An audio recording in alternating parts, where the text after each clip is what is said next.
प्रिय आत्मज,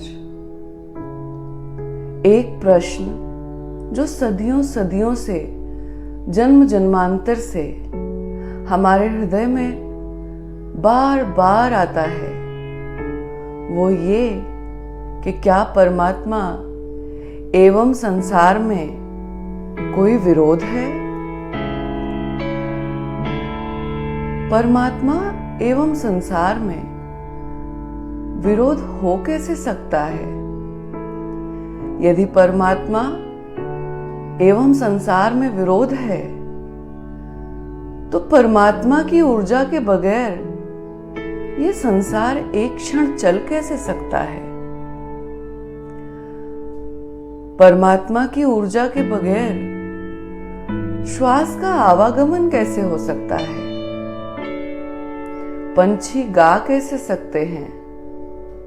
वृक्ष लहलहा कैसे सकते हैं? पशु पक्षियों में कौन जी रहा है? मुझ में, तुम में कौन जी रहा है? परमात्मा एवं संसार में विरोध।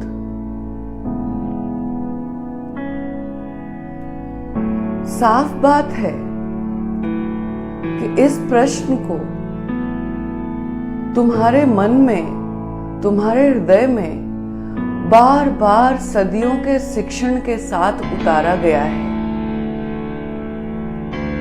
परमात्मा को तो तुम जानते ही नहीं। परमात्मा के बारे में सुना भर मात्र, और जिनसे सुना वो भी परमात्मा को नहीं जानते। परमात्मा एक बड़ी ही उजागर घटना है।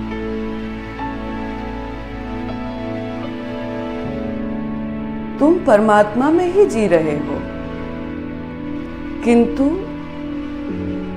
तुम्हारे तथाकथित महात्माओं, पुरोहितों, पंडितों, मौलानाओं, पादरियों के धार्मिक व्यवसायों का धंधा कैसे चलता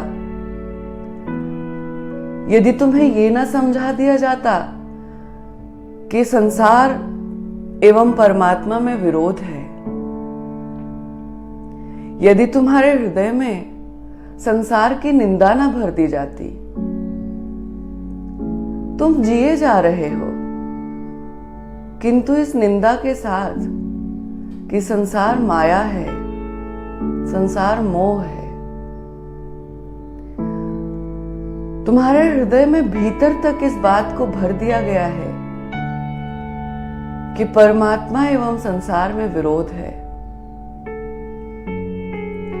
बार बार की पुनरुक्ति के साथ हृदय का ये आंकलन और गहरा होता जाता है। सोए सोए चले जा रहे हो, बेहोश हो, जैसे किसी उपवन में कोई व्यक्ति गहरी निद्रा में हो। हवाएं चलेंगी, पंछी गाएंगे, सूरज निकलेगा, किंतु उस व्यक्ति को ये सब कुछ भी पता नहीं चलेगा। तभी कोई आकर, जिस प्रकार दादू दयाल ने रज्जब को घोड़े से उतार लिया, इस कारण नहीं कि संसार एवं परमात्मा में विरोध है, बल्कि इस कारण कि रज्जब तय गज्जब कियो। जाग, ये जागने की बेला है। फिर सोने जा रहा है और सोने जा रहा है। अभी सोने से हृदय नहीं भरा। कोई आकर उपवन में सोए व्यक्ति को झकझोर दे, सिर्फ एक आवाज दे। जैसे ही निद्रा का जाल टूटेगा, हवाएं उसके चेहरे पर एक ठंडी मुस्कान बनकर उभरेंगी। सूरज की महिमा उसकी किरणों के साथ फूलों पर, पेड़ों पर, उस पर नर्तन करेंगी। कोयल के गीत उसके कानों में गूंजेंगे। तुम्हें क्या लगता है संसार बदल गया?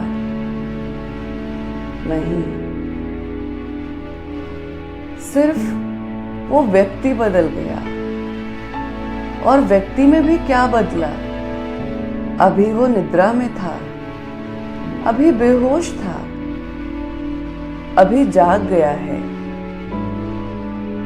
ना उपवन बदला, ना हवाएं बदली, ना कोयल के गीत बदले, ना वृक्ष बदले। तुम्हारे जीवन के पहले क्षण से तुम्हारी अंतिम श्वास तक परमात्मा ही परमात्मा है। ये संसार परमात्मा का ही एक छोटा अंश है। किंतु तुम्हारे मन में ये प्रश्न पैदा करने के पीछे कोई राज होगा, कोई गहरा राज होना ही चाहिए। यदि तुमको ये खबर हो, तुमको ये पता हो कि तुम परमात्मा में जी रहे हो, तो परमात्मा को पाने के विधि विधान रचने की आवश्यकता क्या है? यदि तुम स्वस्थ हो तो औषधियों की आवश्यकता क्या? वैद्य की जरूरत क्या? इसलिए इस प्रश्न का गठित होना, तुम्हारे विचार तरंगों में समाहित होना और तुम्हारी आदत बन जाना धार्मिक व्यवसायों के लिए अति आवश्यक था। एक मां अपने 2 पुत्रों को एक एक लड्डू देकर रसोई घर में चली जाती है। तभी उसे छोटे बेटे के रोने की आवाज आती है। मां है, मां का हृदय है, एक क्षण भी नहीं रुक पाती, भाग कर आती है। पूछती है, बड़े, ये छोटा रो क्यों रहा है? बड़ा उत्तर देता है, मां, मैं अपना लड्डू खा रहा हूं, इसलिए ये रो रहा है। मां कहती है, आश्चर्यजनक है, लड्डू तो इसे भी मैंने दिया था। बड़ा कहता है, जब मैं इसका लड्डू खा रहा था तब भी ये रो रहा था, अब मैं अपना लड्डू खा रहा हूं तब भी ये रो रहा है। रोना इसकी आदत बन चुकी है। इसी प्रकार परमात्मा में होते हुए भी परमात्मा को पाने के विधि विधान रचने की तुम्हारी आदत बन चुकी है। तुम्हारे धार्मिक ठेकेदार तुम्हें ये समझाते हैं कि तुम्हारे दुख, तुम्हारी बेचैनी का कारण तुम्हारा सांसारिक होना है। आध्यात्मिक बनो, उठो, दौड़ो, भागो और पहुंच जाओ हिमालय की गुफाओं में।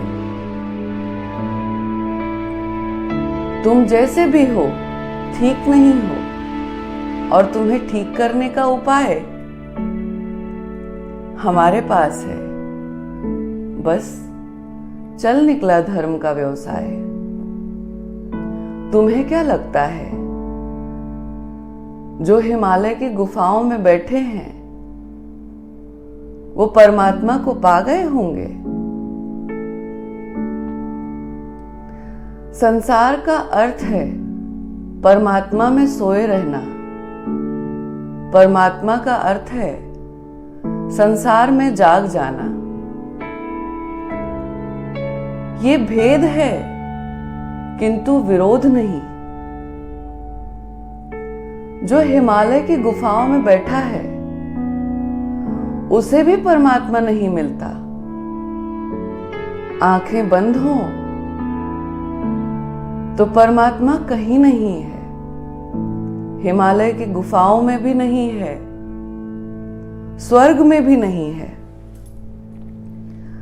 आंखें खुली हो तो परमात्मा कण कण में है, यही है तुम्हारे भीतर। वृक्षों के लहलहाने में है, पंछियों के गाने में है।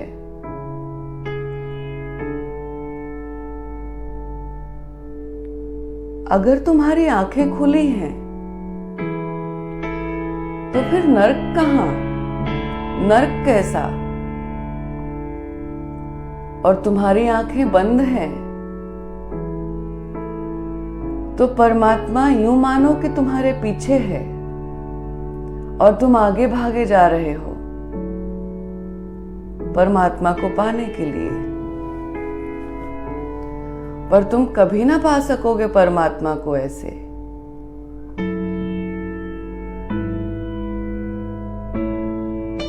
तुम्हें आदत पड़ चुकी है,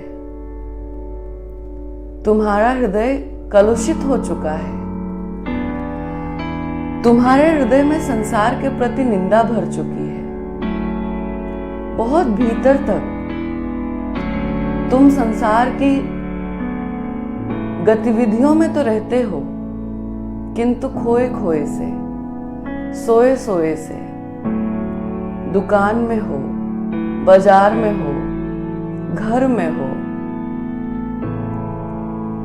किंतु खोए खोए, सोए सोए। बाल बच्चों का पालन पोषण करना है तो कमा भी लेते हो। पति थका हारा भूखा प्यासा घर आया है तो पत्नी भोजन भी बना लेती है। ऐसा करके तुम परमात्मा को तो पा नहीं सके। साफ है कि तुम परमात्मा को नहीं पा सके, किंतु संसार से जो कुछ थोड़ा बहुत रस पाने की उम्मीद थी उसको भी गंवा बैठे। माया में दो गए, दुविधा में दो गए, माया मिली न राम। तुम अपनी ही उधेड़ बुन में गुमे जा रहे हो। तुम बेहोश हो तो क्या तुमको लगता है संसार हिल रहा है? भूकंप आ गया है, आंधियां चल रही हैं, पेड़ पौधे डगमगा रहे हैं, मकान गिर रहे हैं? नहीं, तुम बेहोश हो। तुम्हें होश आते ही लगेगा कि संसार तो अपनी जगह तटस्थ है, तुम मात्र डगमगाए जा रहे थे। ओशो की एक कथा है कि एक व्यक्ति बहुत शराब पी गया और अपने घर का ताला खोलने की कोशिश कर रहा था, किंतु ताले में चाबी लग नहीं रही थी। उसे देखकर एक व्यक्ति को बहुत दया आ गई। वो उसकी सहायता हेतु पहुंचा। उसने कहा, लाओ मैं ताला खोल देता हूं। उत्तर में व्यक्ति ने कहा कि चाबी तो मैं ही रखूंगा, ताला तो मैं ही खोलूंगा, तुम बस इस मकान को पकड़े रहो, ये मकान हिल न पाए। तुम्हें क्या लगता है कि तुम डगमगा रहे हो तो ये संसार डगमगा रहा है? इससे बड़ी मूर्खता की बात तो और कोई हो ही नहीं सकती। संसार में फैली समस्त भ्रांतियों में सबसे बड़ी भ्रांति यही है कि संसार एवं परमात्मा में विरोध है। तुम पाप करते हो तो उसी में, तुम पुण्य करते हो तो उसी में, तुम धार्मिक हो तो उसी का अंग हो, तुम अधार्मिक हो तो भी उससे पृथक नहीं। राम में भी वही है, रावण में भी वही, कृष्ण में भी वही है, कंस में भी वही। और ध्यान रहे, उतना ही वो राम में है, उतना ही वो कृष्ण में है, उतना ही रावण और कंस में भी। किंतु राम को आत्मबोध है, कृष्ण को ज्ञात है कि भीतर क्या है, जो रावण और कंस को नहीं ज्ञात। भीतर से अज्ञानता ही रावण और कंस के समूल नाश का कारण बनती है। अंतर मात्र इतना है, ज्ञान और अज्ञान का, होश और बेहोशी का, जागरण और निद्रा का। संसार के कण कण में वो ही विद्यमान है। संसार परमात्मा का एक बहुत छोटा अंश है। तो संसार एवं परमात्मा में विरोध हो कैसे सकता है?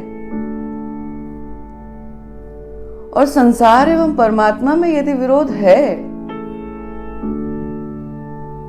तो संसार के चल सकने में समर्थता मुझे प्रतीत नहीं होती। मुझे लगता है यदि तुम इस बात से सहमत हो कि संसार एवं परमात्मा में विरोध है, तो तुम्हारी वही हालत है जो धोबी के कुत्ते की होती है, न घर का न घाट का। रो सके कोई, बस प्रार्थना पूरी हो जाती है। आंसुओं पर प्रारंभ है, आंसुओं पर ही अंत। शेष सब फूल पर आए हैं, आंसुओं के फूल ही अपने हैं। जो भी आयोजन मनुष्य करता है स्थूल है। स्थूल आयोजन का कोई प्रयोजन नहीं। सूक्ष्म में भाव उठे, सूक्ष्म में तरंग जगे, आंसुओं में बहे कि गीतों में, नृत्य बने कि संगीत। पर मौलिक बात है, अंतर में उठे, हृदय में उठे भाव, भाव उठा कि भक्ति हो गई। कदाचित किसी को सुनाई भी ना पड़े। जरूरी नहीं कि तुम्हारे होंठ हिलें, जरूरी ये भी नहीं कि आंख से आंसू प्रकट ही हों।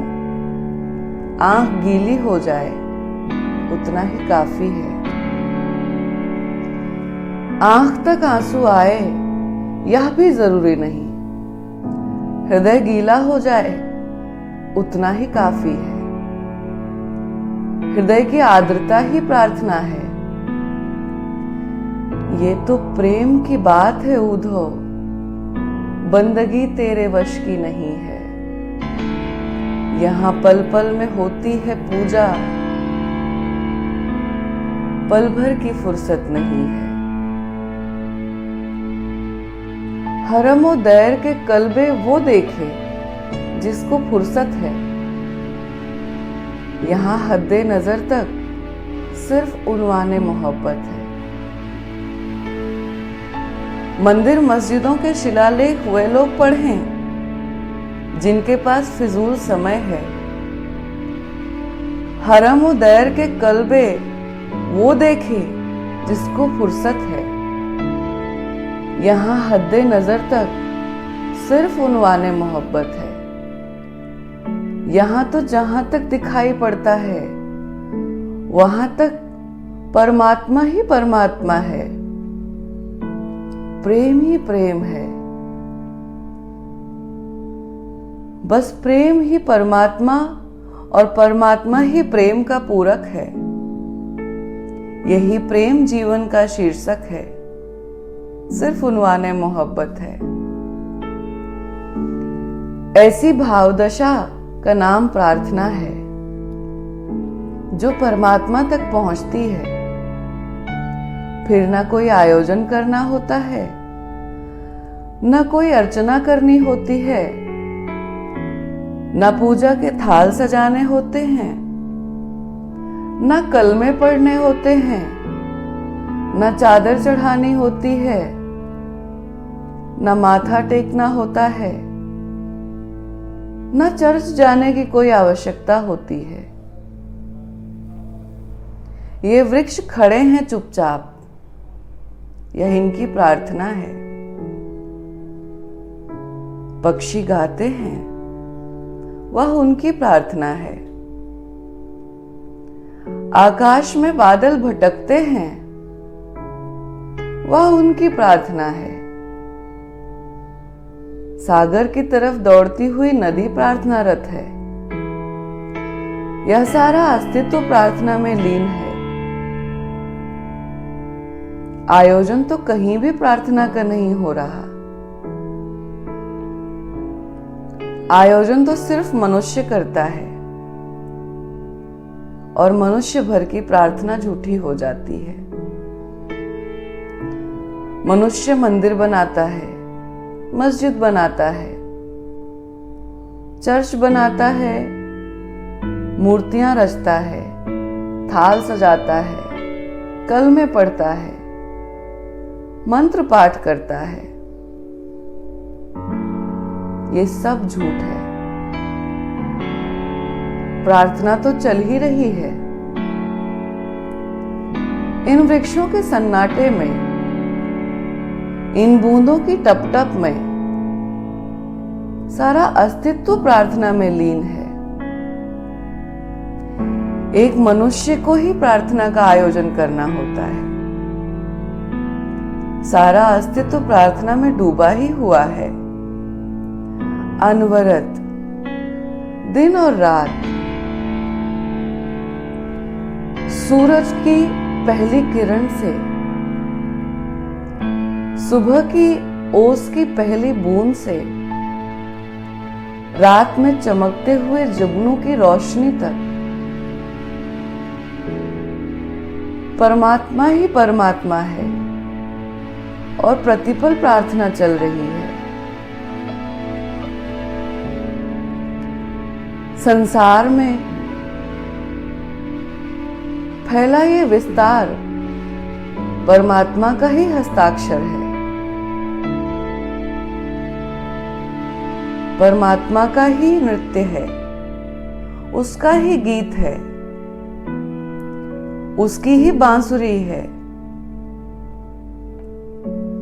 परमात्मा में हैं हम, तो संसार के बाहर कैसे हो सकते हैं? कहां जाओगे?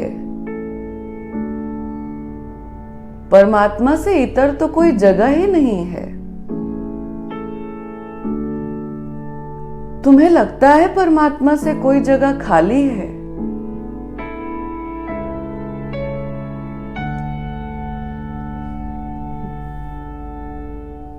जिस समय तुम्हारी आंखें खुल जाती हैं, दुकान, बाजार, भीड़, घर, हर जगह उसी को पाते हो। तुम्हें ज्ञात होता है कि तुम परमात्मा में ही जी रहे थे, बस तुम्हारी आंखें बंद थी। अब आंखें खुल गईं, तो तुम जहां हो परमात्मा वहीं है। जो तुम्हें कुछ कहने का भाव आ जाए, कह देना, लेकिन कहने से प्रार्थना का कोई संबंध नहीं है। अनकही भी पूरी हो जाती है। हाँ,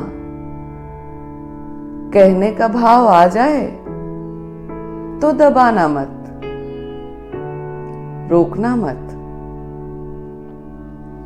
पीछे चाहे क्षमा मांग लेना परमात्मा से।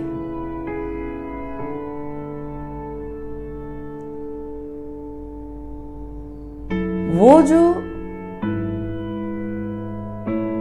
तुम्हारे हृदय की गहरी अभिव्यक्ति में है, वो तुम्हें धर्म के उछलेपन में कतई प्राप्त नहीं होगा। ऐसा नहीं है कि सभी गैर संसारिक हो गए हैं,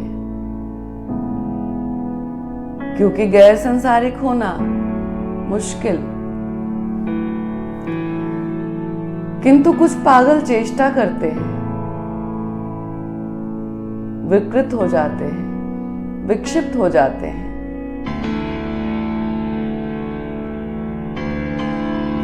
परमात्मा तो उन्हें मिलता नहीं और संसार भी गंवा बैठते हैं।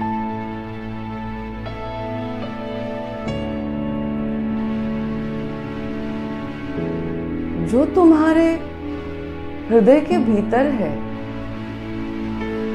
उसको बाहर कितना भी ढूंढो, कैसे पा सकोगे? कोई उपाय ही नहीं है।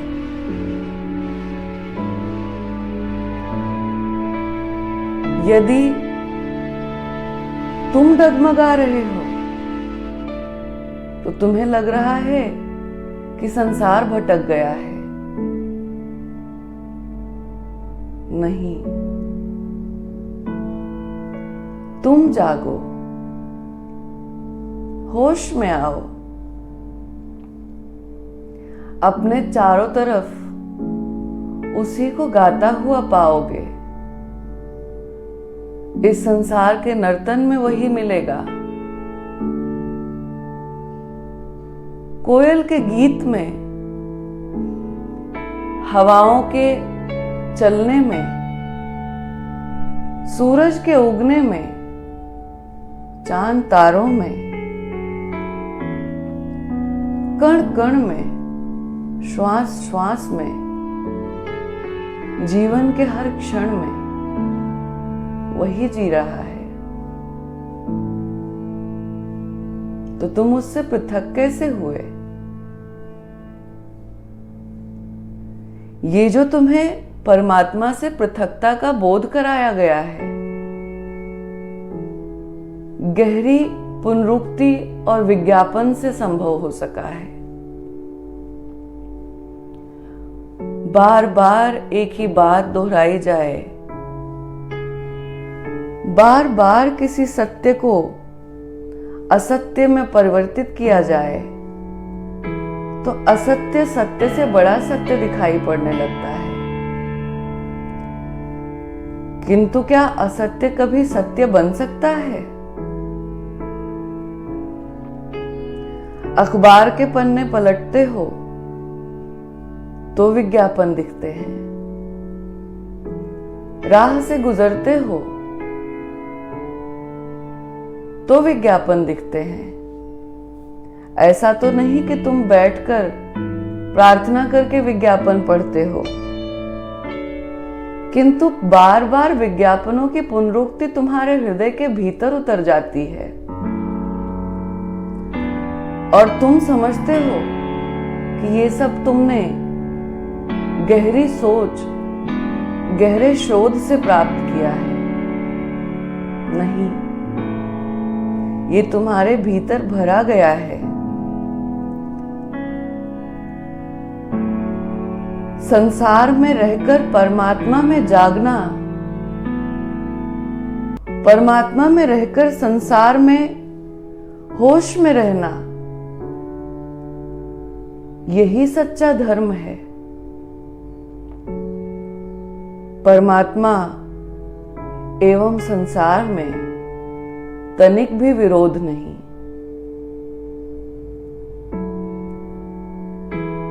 परमात्मा इस संसार में विद्यमान है, संसार का विस्तार है, जीवन का सार है। वो तुमसे पृथक कैसे हो सकता है? सोचो।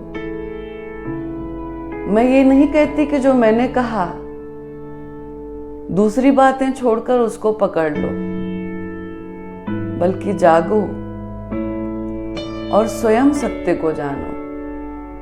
परमात्मा, प्रार्थना एवं संसार में कहीं कोई विरोध नहीं।